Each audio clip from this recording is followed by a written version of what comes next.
Hi everyone, my name is Luciano and welcome to my channel.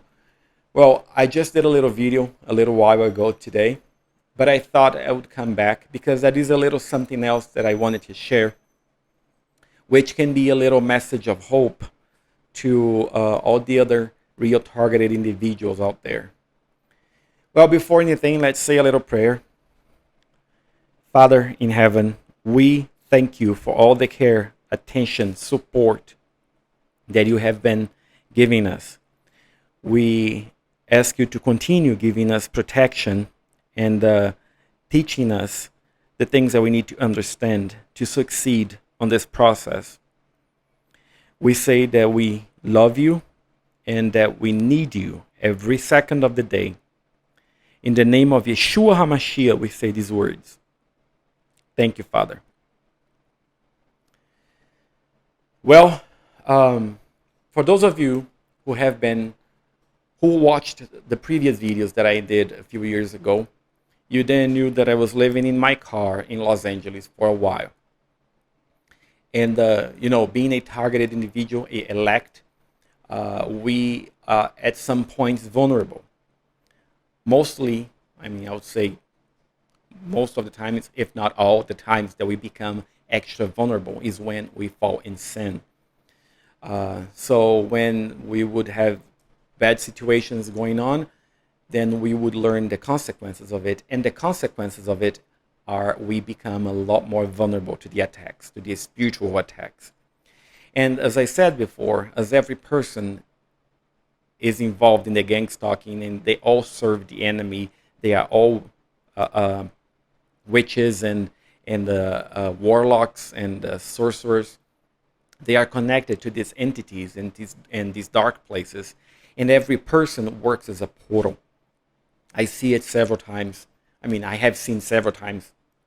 Actually, I see it quite often when I see demons, spiritual entities coming out of people from their backs. It's like in their back they have a portal and they come out of them through the back and also through the mouth. Anyway, so being on the streets makes it even more difficult because it's more people that surrounds you, and you will become more likely to be attacked in a more severe way. So in one of these times, I would just when this would happen, I would just drive away from Los Angeles to a less populated area because then that would minimize the attacks. So in one of these escapes from Los Angeles, let's say it that way, I went 2 hours going north, and I end up in a little town called Tehachapi. Well, I think it was a weekend, I believe, because it was quite slow that day. There wasn't people driving or people on the streets. And there was a little mall, a little shopping area, commercial area. I drove my car behind this commercial area, and I parked under a tree. The back seat of my car I would fold, and I would have a little improvised mattress, and that's where I would sleep. Well, in one of these times, this one particular time, I went back there, I parked the car under this tree, and I went back into the back seat of my car. I got my phone, and I was watching something on YouTube, or maybe I was watching a movie. I don't remember what I was watching, but I was looking at my phone watching something. Laying down in the back, I opened the side window, and I was there focusing on my phone, watching I don't know what.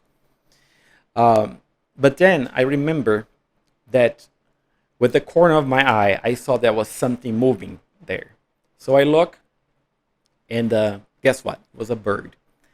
A little, not so little. He was kind of about this tall, skinny, brown, long beak bird. Cute. Little feathers on top of his head. And the funny thing is, he had a lizard, a big lizard, on his beak. He had caught that. Probably was his lunch. But anyway, I saw he was moving. When I looked at him, he stopped moving and he kept there, standing still, looking at me. I thought that that was strange. Anyway, I looked back on the phone after looking at the bird for a little while. I went back to my phone, and again, I would perceive something moving on the corner of my eye, and I was like, "Is that the bird again?" So I would look again, and yes, the bird was there, moving again, and it's like if he was trying to catch my attention. It was very interesting. So I looked at the bird again, and he was there. He stopped again, and he stood still, looking at me. And okay, this is getting a little strange. So I looked back on the phone, and I continued to watch whatever I was watching. Then again, I noticed something was moving. So I thought I'm not gonna look because I think it's the bird. I mean, it must be the bird. So I kept looking at the phone, and the motion would continue on and would intensify. And I could tell that the bird was moving even more intensely. So I started to look, but not really looking. I just want to see what he was doing. And he was like opening his wings and moving little jumps. It was very bizarre. Then I looked at him again, and he would stop moving completely and stare at me. Um, and I thought that was really strange. By this point, I was like, I don't get this. What's really going on? So anyway, I go back into the video, and again the bird starts moving, and I'm like, okay, this is extremely strange now. I don't know what's going on, and I don't know why this bird is uh, um, so determined to catch my attention and to have me looking at him. So after acknowledging it again for a while, I looked at him for a while and trying to understand what was going on. Then I looked back on the phone, and the bird moved, and I was like, I'm not gonna look anymore. I mean, I this is strange, and honestly, I did not know what to make out of it. So I didn't look at the bird. He was moving, and I'm like, I'm not gonna look. I will just leave it aside. And I didn't look, and then eventually, after a while, this whole thing took place for a quite long time. I mean, I would say, I mean, it's difficult to number now the number of minutes, but it went on for a while. Anyway, so that passed. The bird eventually left. Um, and I think I mentioned that he had a lizard in his beak, right? He was definitely determined to show me his lizard. That's what his thing was, I think. Anyway, so time went on. A few weeks later, I was on the phone talking to a friend. I mean, this person is quite popular on the YouTube community of the targeted individuals. She has a long channel that's been going on for a while, and I I don't think it's appropriate for me to mention her name just because I mean I don't have a permission of her to mention her name over here, so I'm not going to. But anyway, we were on the phone, and we were just like chatting about uh, uh, targeting what happens to her and what has happened to me. And then I mentioned to her this episode of The Bird, and I was surprised that she had an understanding of it immediately.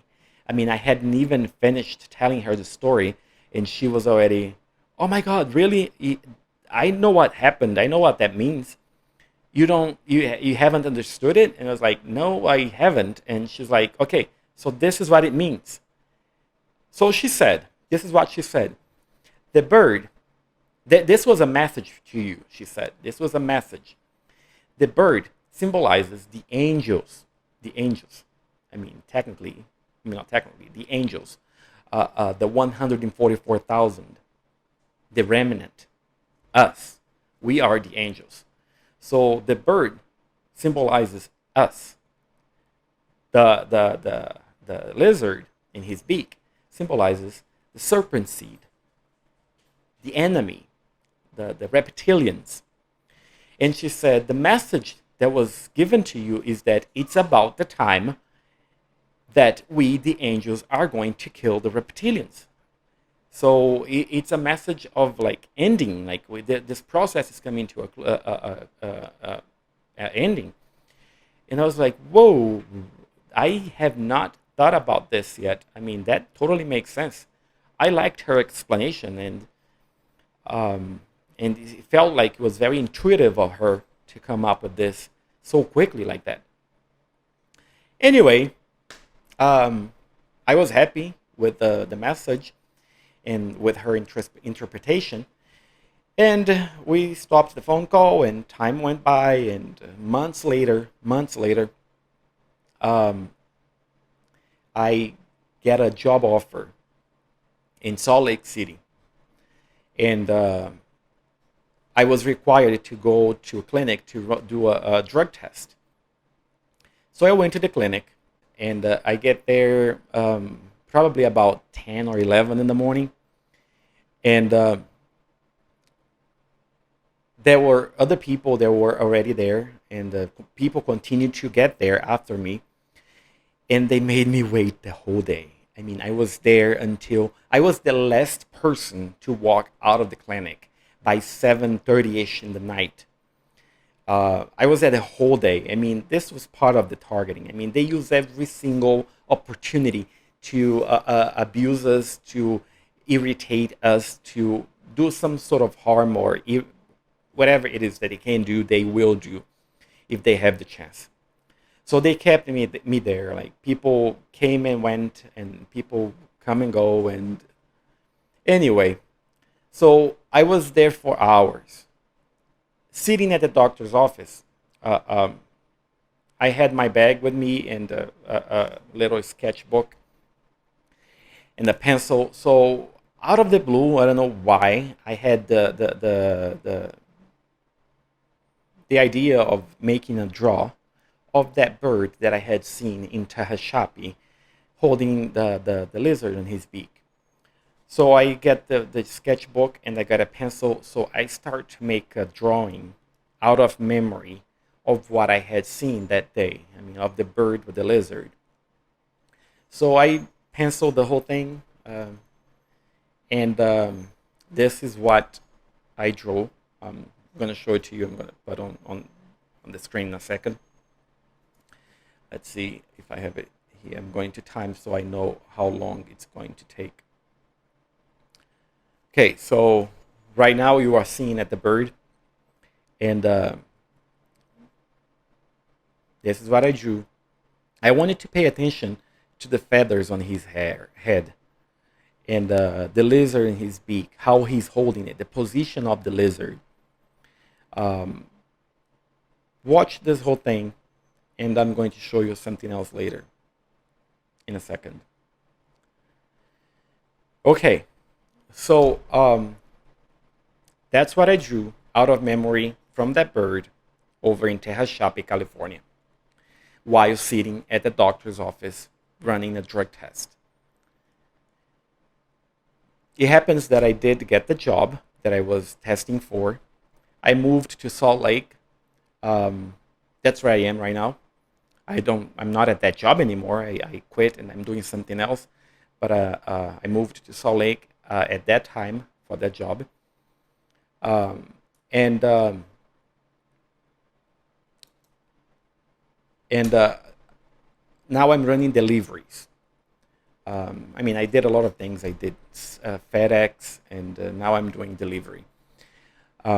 So I get the orders that I need to deliver on my phone. So I see them before I go to work, before I go to process the order. So one day I was sitting in my car looking at the orders that I had, and there was three orders that I could pick. I know that three orders would be a little too much for me to do due to timing. We're not supposed to get late to be late. So I was willing to pick two, and two of them were together, were a combined order of two. Combined order of two. The third one was an independent order, and that was the one that I was willing to let go and only pick the first two. Um, I don't know, for some reason I was like, just go ahead and get the third one too. You're going to be able to make it. And I was like, no, I'm not going to be able to make it. I'm going to deliver late. I shouldn't take this order. So I cancel it. I release the order. So I was like, oh no, why did you release it? Go ahead and take it again. I mean, you can do it. And I'm like, no, I'm going to deliver late. I mean, this was going on in my mind. And I'm like, I know I'm going to deliver this order late if I take it. Why would I take it? I just want to take it. And so I took it. Walking to the store to pick up the orders, I was like, I should just let this order go because it's going to be late and I'm going to have a bad feedback.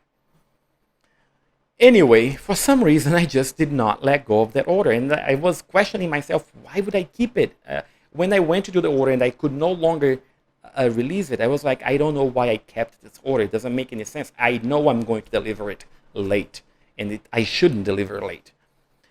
Anyway, I took it and I was going on with the order. I picked the 3 orders at the store and then I went to a delivery.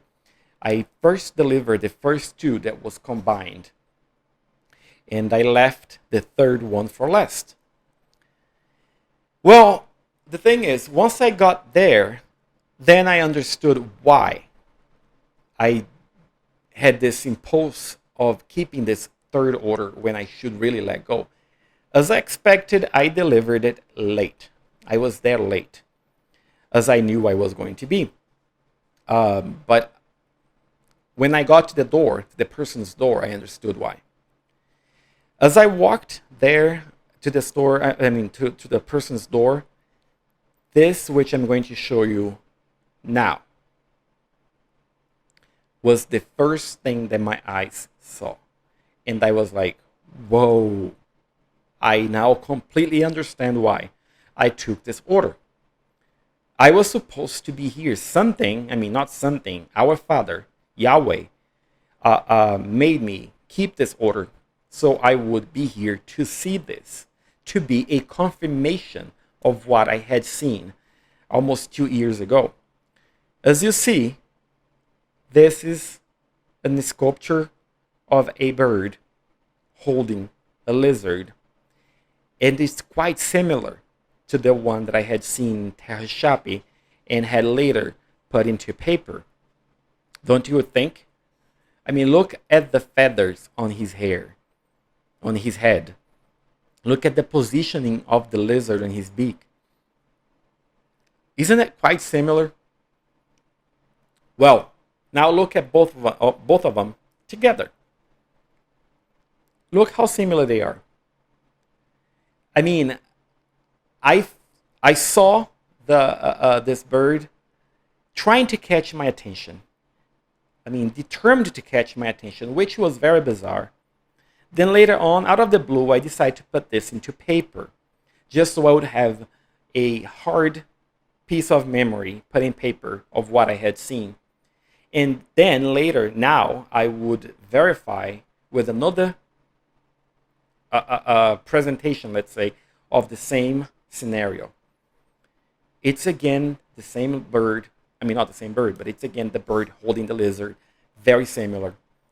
I believe this is a message. I believe this really is a message. And so I shared that with that same person that I mentioned that I had a phone conversation with. And she said, wow, this is exciting. You really should share this online. So that's what I'm doing. I thought that this was a nice little story of hope, that this targeting, that this process, this fight that we are in, it's about to come to an end. And we, the angels, are really going very soon to kill the serpent seed, the reptilians, and be taken back home. Well, it was nice to be here again with you guys, and I will see you soon. And stay blessed. Stay with the Lord. Stay away from sin. Bye.